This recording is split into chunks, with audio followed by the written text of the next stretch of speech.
अच्छे marks score करने के लिए क्या करना है, तो अब हमें ऐसे पढ़ाई करनी है कि क्या स्ट्रैटेजी यूज करनी है आपको सोशल साइंस में।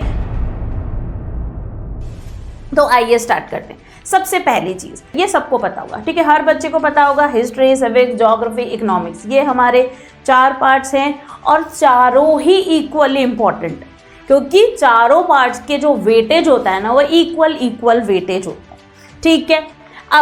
अब देखिए, अब आपके ये जो चैप्टर्स हैं पर्टिकुलर सब्जेक्ट में, हिस्ट्री हो गया, ज्योग्राफी हो गया, इकोनॉमिक्स हो गया, सिविक्स हो गया, ठीक है, उसमें आपके कौन कौन से चैप्टर्स बोर्ड के पॉइंट ऑफ व्यू से इंपॉर्टेंट है, बोर्ड से पढ़ने हैं, ये चीज़। तो यहाँ पे आपको हिस्ट्री में क्या बताया गया है, आपको नेशनलिज्म इन इंडिया पढ़ना है, नेशनलिज्म इन यूरोप पढ़ना है, print culture and the modern world पढ़ना है, ये आपके कंप्लीट चैप्टर्स। उसके बाद making of the global world, इस चैप्टर में आपके जो आने वाला है वो सब टॉपिक्स 1 to 1.3, बस इतना ही आपके आएगा, इससे ज़्यादा नहीं आएगा, यानी सब टॉपिक्स 1 to 1.3 तक ही आएगा, इससे ज़्यादा नहीं आएगा। जो आगे की चीज़ें हैं वो आपके असेसमेंट और प्रोजेक्ट इन सब में पूछ ली जाएगी, क्लियर। पर बोर्ड के पॉइंट ऑफ व्यू से क्या पढ़ना है वो आपको ध्यान रखना है, ओनली सब टॉपिक्स 1 to 1.3, क्लियर हो गया। एज ऑफ इंडस्ट्रियलाइजेशन जो आपके पीरियोडिक असेसमेंट इन सब में इंक्लूड हो गए, बोर्ड एग्जाम में नहीं पूछा जाएगा। ये तो हुई हमारी हिस्ट्री। अब 18 मार्क्स आपके किसके, क्वेश्चन सॉल्व कर रहे हो वो सब, और 2 मार्क्स आपके मैप। हिस्ट्री से मैप आता है, और मैप कहाँ से, नेशनलिज्म इन इंडिया से आता है, ठीक है ना। मैप वर्क कहाँ से आता है, नेशनलिज्म इन इंडिया से आता है। अब इसके बाद नेक्स्ट ये है आपके लिए ज्योग्राफी। ज्योग्राफी में आपके ये चैप्टर्स हैं, और जो life lines of national economy आप चैप्टर देख रहे हैं, इसमें सिर्फ मैप आएगा और पूरा चैप्टर नहीं आएगा, क्लियर। तो ये चीज़ आप ध्यान रखना। और यहाँ पे जो मार्क्स रहते हैं वो 3 मार्क्स के क्या रहते हैं, मैप का रहता है। 17 मार्क्स आपके जो थ्योरी है उसका रहता है। नेक्स्ट आपके civics, power sharing, federalism, gender, religion and caste, political parties and outcomes of democracy. और लास्ट आपके है इकोनॉमिक्स। इकोनॉमिक्स में ये चैप्टर आपके first chapter, second chapter, third chapter. और ग्लोबलाइजेशन में आपको जो ध्यान रखनी है बात, वो ग्लोबलाइजेशन में आपके जो टॉपिक आने वाले हैं, what is globalisation and factors that have enabled globalisation, यही टॉपिक्स आपके एग्जाम में पूछे जाएंगे, clear. And then consumer right वाला जो चैप्टर है ये प्रोजेक्ट वर्क से रिलेटेड है, यानी इसमें एग्जाम में क्वेश्चंस फ्रेम नहीं होंगे। तो ये आपके इकोनॉमिक्स हो गई। तो ये सबसे पहले तो हमने देख लिया कि हमारे हिस्ट्री से कौन कौन से चैप्टर, सिविक्स से, ज्योग्राफी से, इकोनॉमिक्स से कौन कौन से चैप्टर आने वाले हैं, क्या क्या उसमें आएगा, ये सारी चीज़ें हो गई। और हर सब्जेक्ट 20 मार्क्स का वेटेज है, हर सब्जेक्ट का कितना वेटेज है, 20 मार्क्स। अब देखिए यहाँ पे है मार्क्स का।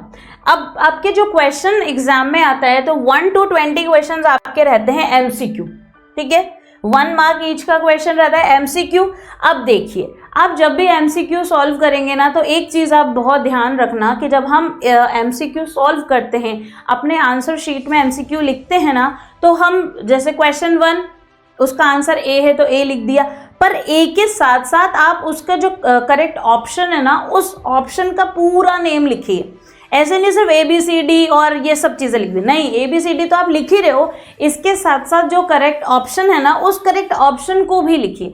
फिर आपके 21 क्वेश्चन 21 to 24 आपके वेरी शॉर्ट आंसर क्वेश्चन आने वाले हैं, जो 2 मार्क्स का एक क्वेश्चन है। 25 to 29 आपके शॉर्ट आंसर्स हैं। 30 to 33 आपके लॉन्ग आंसर्स हैं। 34, 36 केस बेस्ड क्वेश्चंस बनेंगे। और उसके बाद आपके मैप वर्क। तो ये हमें क्यों ध्यान रखना है कि जब भी आप आंसर लिख रहे होंगे, आंसर प्रेजेंट कर रहे होंगे, तो इनके बेसिस पे, ठीक है, इनके मार्क्स के बेसिस पे और इनके वर्ड लिमिट के बेसिस पे आपको टाइम को मैनेज करना है कि आपको कैसे टाइम मैनेज करना है कि आप शॉर्ट आंसर लिख रहे हो तो ईच आंसर आप 4 मिनट में, 5 मिनट में लिख दो, और अपनी वर्ड लिमिट को भी ध्यान रखना है, क्लियर। तो इस तरीके से आप टाइम मैनेजमेंट करोगे तो आपका पेपर कभी भी नहीं छूटेगा। ये एक बेसिक सा प्रॉब्लम रहती है थ्योरी सब्जेक्ट्स में, SST में हो गया, ठीक है, जिसमें पेपर छूट जाता है, बच्चों को आ रहा होता है पर फिर भी पेपर छूटता है, क्लियर। अब देखिए, ये है धमाकेदार रिजल्ट कि हम जो स्ट्रैटेजीज बताते हैं, हम जो प्लानिंग्स करते हैं, वो उन प्लानिंग्स, उन स्ट्रैटेजी को यूज़ करके ई सरल के जो बच्चे हैं, ठीक है, उन्होंने इतने अच्छे मार्क्स 100 आउट ऑफ 100 भी गेन करें। यानी लोग बोलते कि एसएसटी में 100 आउट ऑफ 100 नहीं आ सकते भाई, थ्योरी सब्जेक्ट, पर ऐसा नहीं होता। एसएसटी में भी 100 आउट ऑफ 100 आ सकते। ये देखिए, ये बच्चे एसएसटी में 100 आउट ऑफ 100 लेकर आए। तो ऐसा बिल्कुल नहीं है कि थ्योरी सब्जेक्ट में हम 100 आउट ऑफ 100 स्कोर नहीं कर सकते।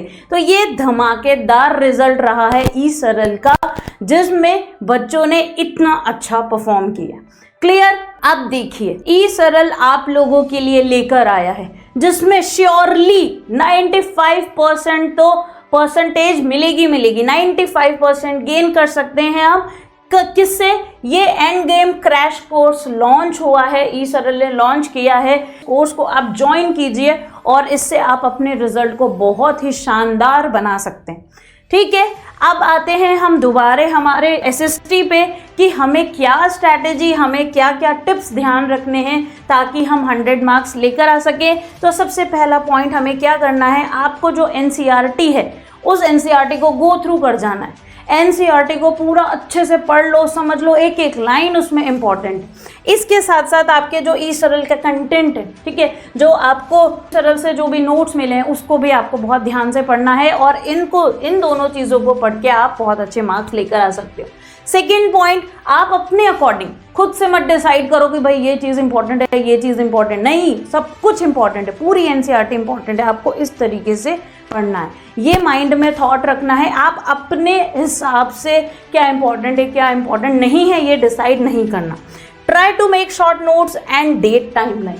अब देखिए, हिस्ट्री हो गया, सिविक्स हो गया, क्योंकि ये थ्योरी सब्जेक्ट, तो इसमें जब आप लर्न कर रहे हैं ना, तो लिख लिख के लर्न करिए, शॉर्ट नोट्स बना के लर्न करिए।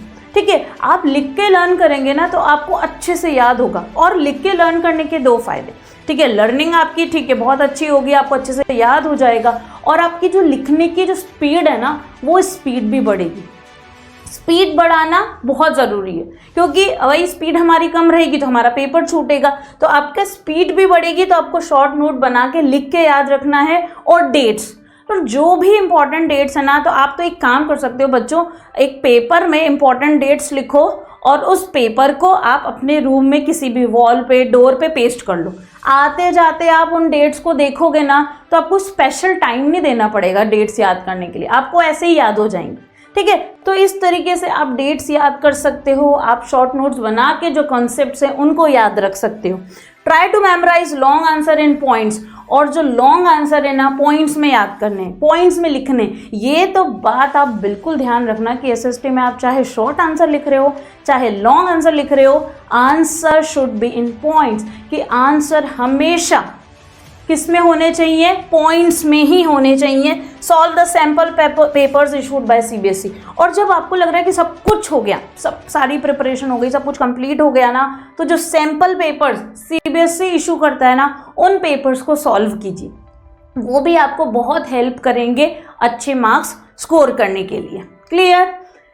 अब हमारी जो एग्जाम डेट है 25 Feb, clear, 25 Feb 2025 date of social science exam, हमारा एग्जाम है इस दिन। और हमको क्या करना है, हमने बनाई है 50 डेज स्ट्रैटेजी। हमने अज्यूम कर लिया अप्रॉक्स हमारे पास 50 डेज हैं। इन 50 डेज में हमको ऐसे पढ़ाई करनी है कि 100 मार्क्स लेकर आ सके। तो अब क्या करेंगे, सबसे पहले देखो, टाइम मैनेजमेंट बहुत ज़रूरी है। तो सबसे पहले हमने डेज को मैनेज कर लिया। जैसे हम 20 डेज हमने दिए सिविक्स को, इकोनॉमिक्स को।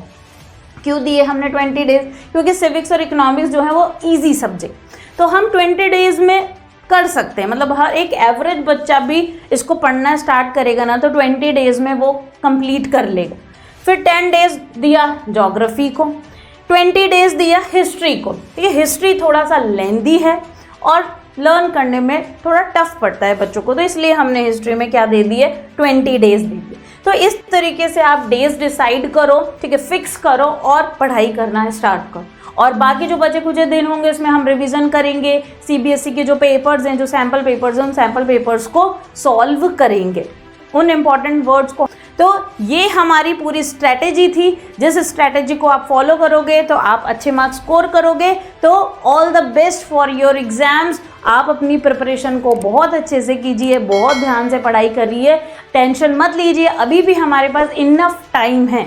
आप लोग कॉन्सेंट्रेट होकर पढ़ाई करोगे, मन लगा के पढ़ाई करोगे तो ज़रूर आपका सिलेबस टाइमली कंप्लीट हो जाएगा। तो बिल्कुल माइंड में टेंशन मत लीजिए, बिल्कुल पॉजिटिव होके पढ़ाई करिए ताकि आपके एग्जाम्स बहुत अच्छे आए और आपका जो अल्टीमेट एम है कि 10th बोर्ड में बहुत अच्छे मार्क्स गेन करने का, अच्छी परसेंटेज लेकर आने का, तो वो आपका एम भी फुलफिल हो। ठीक है, all the best students, thank you.